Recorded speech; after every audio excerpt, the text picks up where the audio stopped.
outraged by China not condemning North Korea for sinking that South Korean frigate, the Chonan. Public opinion in South Korea, like public opinion in Japan, is turning against Beijing.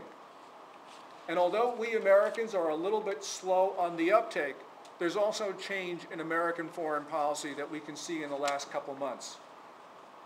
On July 23, in Hanoi, at the meeting of the ASEAN Regional Forum, we saw that Secretary of State Hillary Clinton declare that it was an American national interest that the competing claims in the South China Sea would be settled peacefully.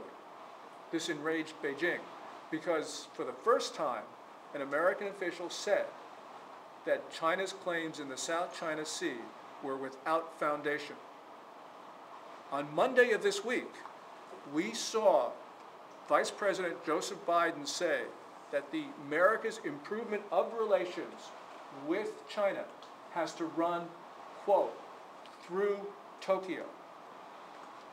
Now, the Bush administration would have never said any of these things, especially the second statement, which is extraordinary. This is a fundamental change in American foreign policy to support our friends in Asia rather than a potential adversary. But what we are seeing is that change. You know, since the Clinton administration, Americans' foreign policy has been to basically ignore Japan. But the Obama administration is now starting to look at Japan as the cornerstone of America's allies. And whatever we may think of Japan, what this does say is that American foreign policy is reorienting away from China.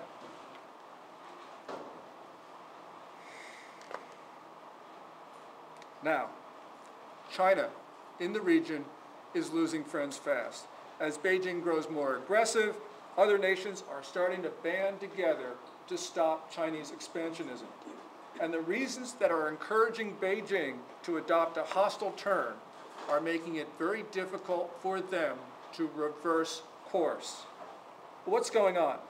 Well, there are four reasons, I think, that make it China very hard for it to reverse itself from its hostile course. The first thing is that the Chinese now believe what everybody in the world is saying, that this is China's century. If it's China's century, the Chinese think that they should get their own way, that they should be able to bully all of their neighbors, not just Taiwan, not just Japan, not just Vietnam or India or the United States, but everybody.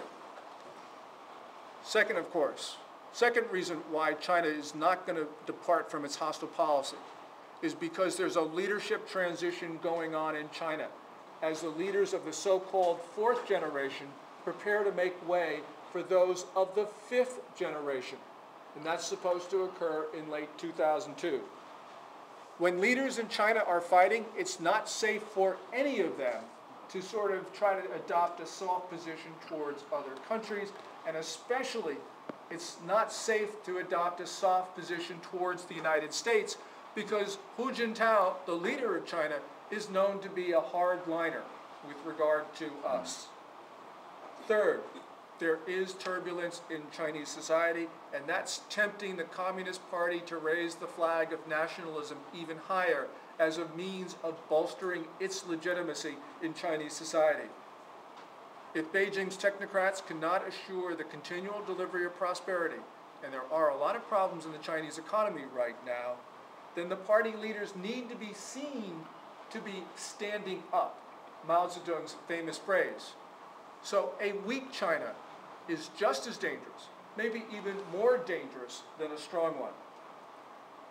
Fourth, the Chinese military has gained ground within the Chinese political system. In the last 3 decades of the 20th century, China's generals and admirals had been losing power as fewer and fewer of them were serving in top Communist Party organs. So for instance, no military officer has served on the Politburo Standing Committee since 1997. But from the middle of 2004, Hu Jintao has been courting senior generals for his support in his political struggles with former leader Jiang Zemin, who was lingering in the limelight. And Hu's tactics, by courting the generals, have largely paid off.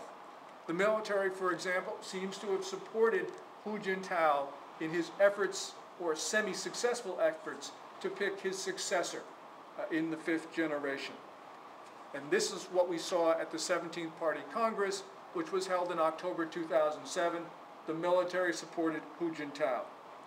Now, it was apparent at the 17th Party Congress that he had managed to obtain the assistance of the more hardline elements in the Chinese military in return for increased budget for the military forces, promotions for hawkish officers in the military, especially the now Chief of General Staff, General Chen Bingda, and also in return for a more hostile and aggressive foreign policy. Now, I think the generals and the admirals are bound to consolidate their power in the run-up to the next party Congress, the 18th, which is supposed to occur in 2012. Moreover, you can see currently that the current civilian leadership team, led by President Hu and Wen Jiabao, have become unnerved by the rising tide of discontent in Chinese society, especially what has occurred in Tibet and Xinjiang. And now, more than at any time since the Tiananmen massacre of 20 years ago, we have seen that the civilian leaders have been relying on the People's Liberation Army and the People's Armed Police to maintain order and to keep themselves in power.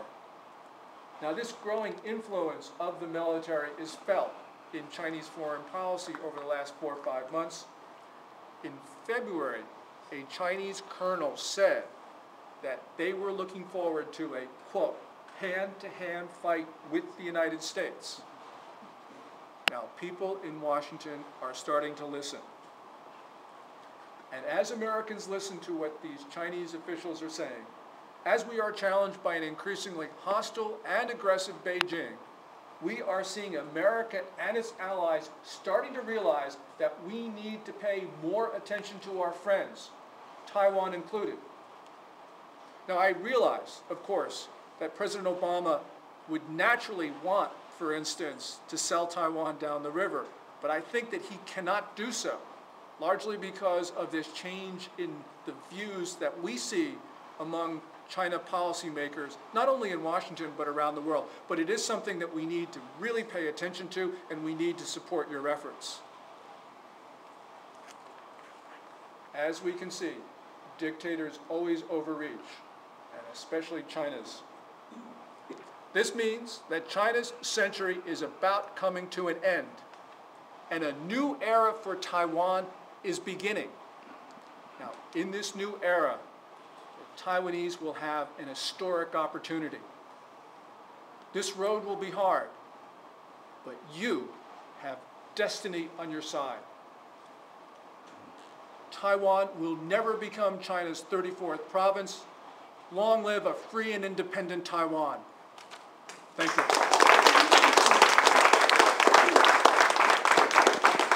在朝鮮嚟講，日本 era， 一個 China era， 但是日本 era 哦，你看日本嘛是無成功，所以 China era 嘛是無可能嘅存在，即台灣決定成功，伊頭講嘅話我無錄到。